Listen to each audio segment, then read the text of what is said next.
Baik, bismillahirrahmanirrahim. Assalamualaikum warahmatullahi wabarakatuh.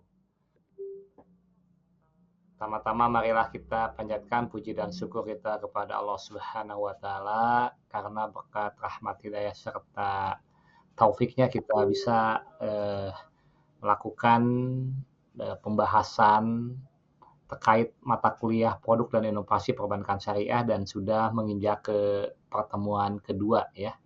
Di mana pertemuan kedua ini kita akan membahas terkait definisi, ruang lingkup, tujuan maupun sumber dari mata kuliah produk dan inovasi perbankan syariah ya.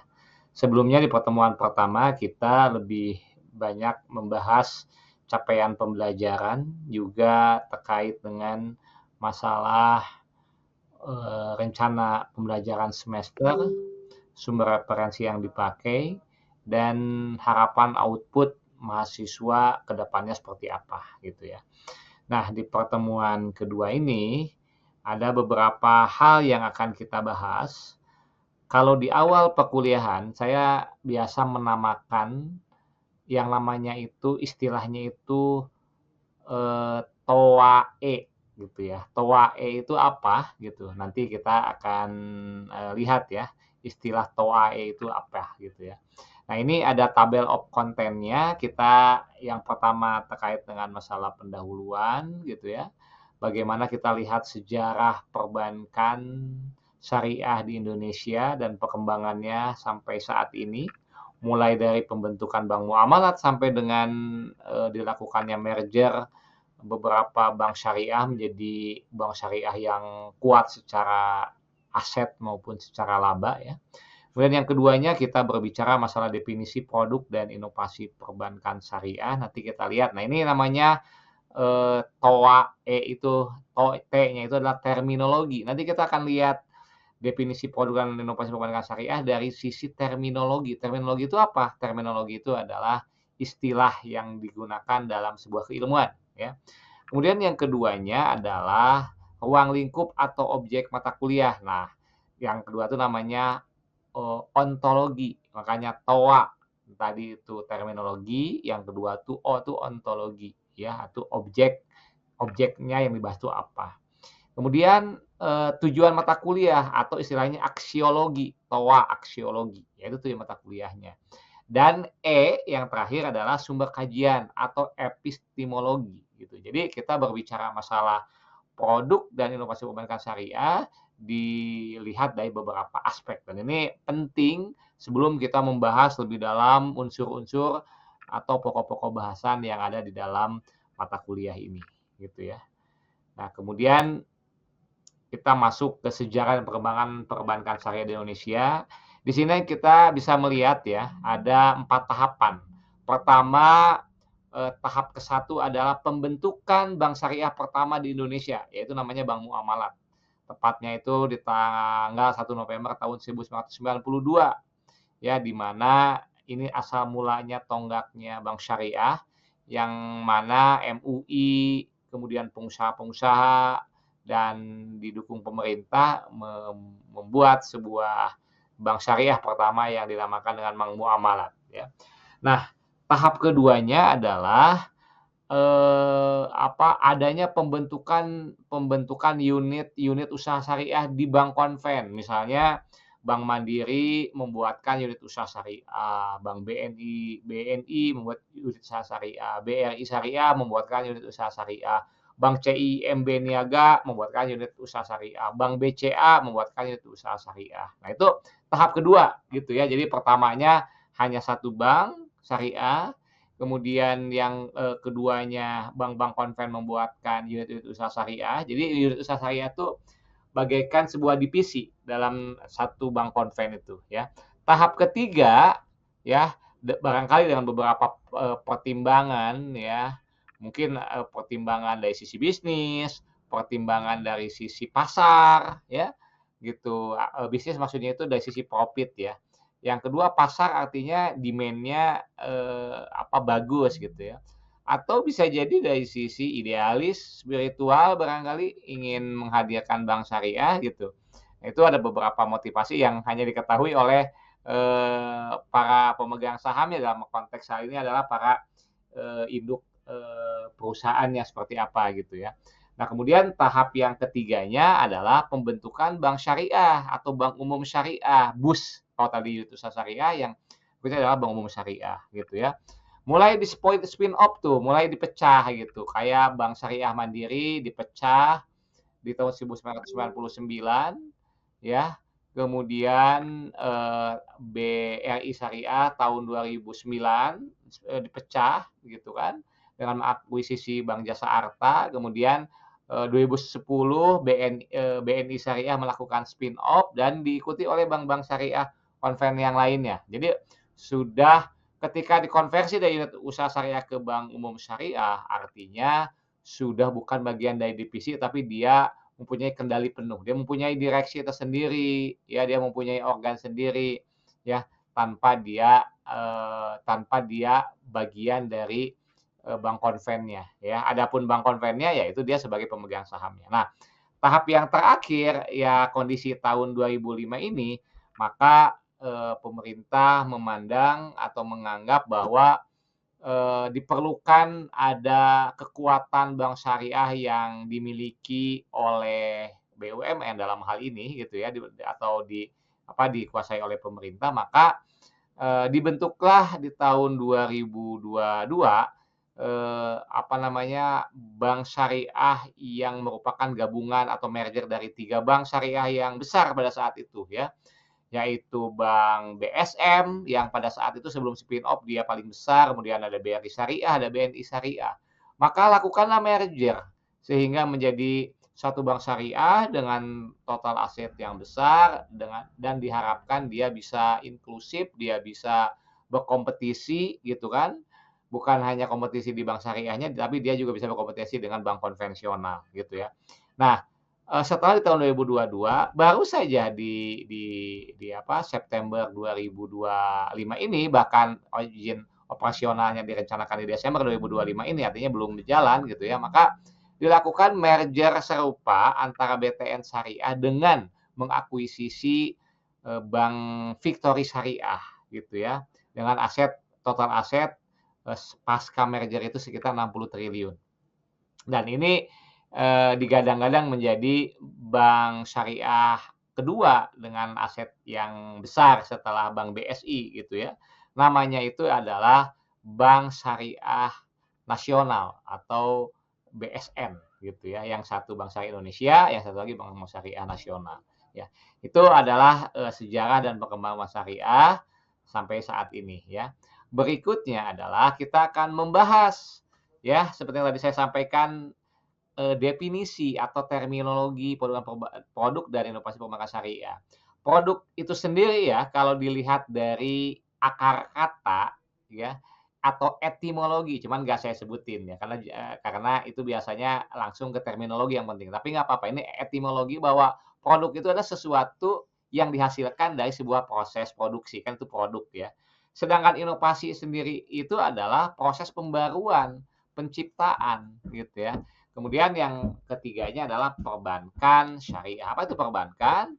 Perbankan adalah sebuah lembaga intermediasi ya, kalau konteksnya bukan syariah gitu ya, yang mempertemukan antara entitas yang kelebihan dana dan entitas yang membutuhkan dana gitu ya. Ketika dia nomenklaturnya ditambahkan dengan syariah, artinya bahwa perbankan ini yang bertugas untuk menghimpun, menyalurkan dan menyediakan jasa perbankan gitu ya. Dia di dalam menjalankan bisnisnya harus berdasarkan atau berlandaskan prinsip-prinsip atau hukum-hukum syariat Islam gitu ya. Nah, seperti itu ya. Sehingga bisa didefinisikan secara terminologi bahwa produk dan inovasi perbankan syariah adalah serangkaian layanan keuangan syariah yang diciptakan atau diperbaharui untuk memberikan nilai tambah bagi nasabah, tetap sesuai dengan prinsip syariah, regulasi dan kebutuhan masyarakat modern gitu ya. Jadi kita membahas mata kuliah ini harapannya ya kita bisa membahas layanan keuangan syariah yang up to date, yang terbarukan, yang bisa memberikan hasanah kontribusi masukan terkait dengan perkembangan produk perbankan syariah yang ada di Indonesia. Ya, harapannya seperti itu ya. Kemudian berikutnya adalah terkait dengan masalah ontologinya atau objek kajiannya. Jadi yang dikaji di dalam mata kuliah ini adalah pastinya yang berkaitan dengan core bisnisnya. Core bisnisnya bank syariah itu apa? Dia menghimpun dana.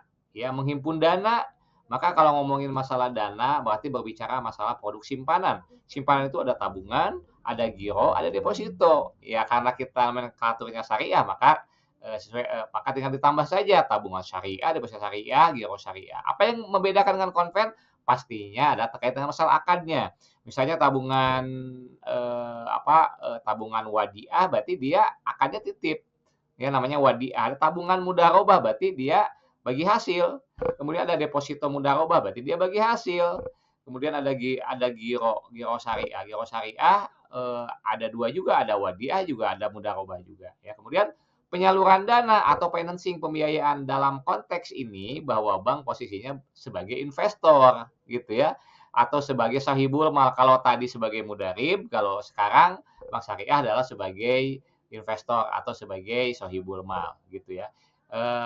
Apa bedanya dengan bank konven apa? Bahwa di dalam menjalankan bisnisnya dia menggunakan akad-akad sesuai dengan akad-akad syariah seperti murabah, mudharabah, musyarakah, ijarah, istisna, salam dan nanti kita pertemuan-pertemuan berikutnya kita akan bahas lebih dalam gitu ya. Nah, di sini ada kalau tadi dalam perhimpunan dana ada inovasi ya, inovasinya dari tabungan haji, tabungan pendidikan syariah dan yang terbaru itu adalah terkait dengan masalah tabungan emas digital. Kemudian yang berikutnya adalah penyaluran dana adalah inovasi ya. Masalah inovasi dari financing ini ada yang namanya akad-akad seperti musyarakah mutanakisoh gitu ya. Kemudian juga ada pembiayaan mikro syariah yang berbasis digital, bahkan ada yang namanya green financing syariah ya. Yang ketiga adalah jasa layanan, services gitu ya. Atau istilahnya itu jasa di luar core bisnis yang namanya PBS income. Jadi seperti transfer, remiten, kemudian juga namanya BSI agen, semacam Briling ya kalau di bank konven itu seperti BRI ya. Kemudian inovasinya yaitu tadi QRIS, ada mobile banking, e-wallet itu merupakan inovasi-inovasi terkait dengan masalah jasa layanan di bank syariah. Dan yang keempatnya karena kita saat ini berada di industri 4.0, society 5.0 ya, di mana digital menjadi sebuah keniscayaan, maka bank syariah pun juga mengikuti sistemnya dengan digital banking dan fintech syariah. Dengan adanya integrasi teknologi big data, blockchain, artificial intelligence gitu ya. Kemudian layanan fintech-nya itu peer-to-peer lending syariah maupun insurtech syariah gitu ya. Oke, kemudian setelah ruang lingkup, kita yang berikutnya adalah aksiologi. Tadi kan TOA ya, A-nya itu aksiologi itu adalah tujuan pembelajaran. Apa sih tujuannya? Ini tujuan dapat kita bedakan dari sudut pandang atau angle orang yang pihak yang melihatnya ya. Kalau dari sisi akademisi gitu ya, diharapkan bahwa dari sisi akademis maksudnya, tapi konteksnya mahasiswa ya. Di akademis itu bahwa mahasiswa memahami teori dan konsep syariah beserta inovasinya. Kemudian mampu menganalisis tren global, inovasi keuangan berbasis syariah. Kemudian masalah praktis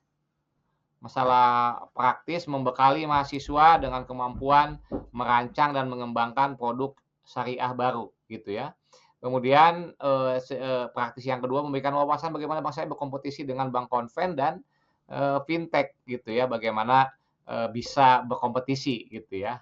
Ya salah satunya adalah dengan cara membuat inovasi produk ya, baik itu hybrid kontrak dan lain sebagainya. Kemudian dari sisi spiritual bahwa mahasiswa diharapkan menyadari, memahami gitu ya, bahwa aktivitas ekonomi salah satunya melalui bisnis perbankan syariah itu merupakan bagian dari yang namanya ibadah gitu ya. Nah, kemudian dari sisi spiritual juga adalah tujuannya adalah menjalankan muqasid syariah gitu ya. Dalam muqasid syariah itu ada tujuan syariah. ada apa menunjukkan tujuan syariah itu adalah menjaga harta ya atau hifzul mal, kemudian menciptakan keadilan dan menolak praktik ribawi ya. Kemudian yang keempatnya adalah tujuannya adalah secara sosial ekonomi ya, meningkatkan inklusi keuangan syariah di masyarakat. Harapannya syariah bukan hanya masalah nama saja, tapi bagaimana syariah ini bisa komprehensif gitu ya, menjadi halal end to end bisnis gitu ya. Salah satunya adalah perbankan syariah gitu. Kemudian berikutnya adalah mendorong terciptanya kemaslahatan ekonomi dan kesejahteraan umat dan inilah yang menjadi sebuah tujuan dari ekonomi syariah atau termasuk perbankan syariah yaitu menciptakan yang namanya palah. Palah apa? Palah itu apa? Palah itu adalah terjadinya kemaslahatan, kesuksesan material maupun spiritual gitu ya. Jadi yang namanya ibadah itu yang namanya kegiatan ekonomi jangan dianggap menjadi sesuatu yang terpisah. Kalau sesuatu yang terpisah itu namanya sekuler ya gitu. Tetapi ini menjadi bagian dari bentuk ibadah gitu. Yang mana bahwa melakukan aktivitas ekonomi salah satunya perbankan syariah itu merupakan terkait dengan masalah ibadah, terkait dengan masalah julmal tadi ya, bagaimana bisa menjaga harta ya. Menjaga harta itu konteksnya untuk mendapatkan harta yang berkah. Itu bagaimana cara perolehan, bagaimana memprosesnya dan bagaimana cara menggunakannya ya. Nah, kemudian berikutnya adalah ini yang terakhir adalah sumber kajian gitu ya. Sumber kajiannya apa saja gitu. Yang pertama itu adalah dari sumber wahyu. Pastinya berbicara masalah syariat tidak lepas dari Al-Qur'an maupun hadis. Kemudian juga ada yang keduanya terkait dengan masalah dari rayu atau pemikiran gitu ya, akal, kias, kemudian juga ijtihad, turunannya ada ikhtisan, ada urf, ada masalah wal mursal dan lain sebagainya ya. Kemudian fatwa dan regulasi yang terkait dengan masalah perbankan syariah. Kemudian tiganya kajian akademis. Nanti kita lihat literatur terkait dengan inovasi produk gitu kan, ataupun kita lihat artikel-artikel terbaru yang membahas masalah hal ini. Dan praktik industri. Nanti kita akan melakukan studi banding, melakukan benchmarking produk keuangan kita dibandingkan dengan negara lain, atau kita melihat kasus nyata yang ada di Indonesia gitu ya. Itu saja barangkali yang disampaikan terkait dengan masalah konten di pertemuan kedua ini. Nanti harapannya kita akan membahas lebih dalam terkait dengan produk dan inovasi perbankan syariah ini di pertemuan-pertemuan selanjutnya ya. Terima kasih. Wabillahi taufiq wal hidayah. Wassalamualaikum warahmatullahi wabarakatuh.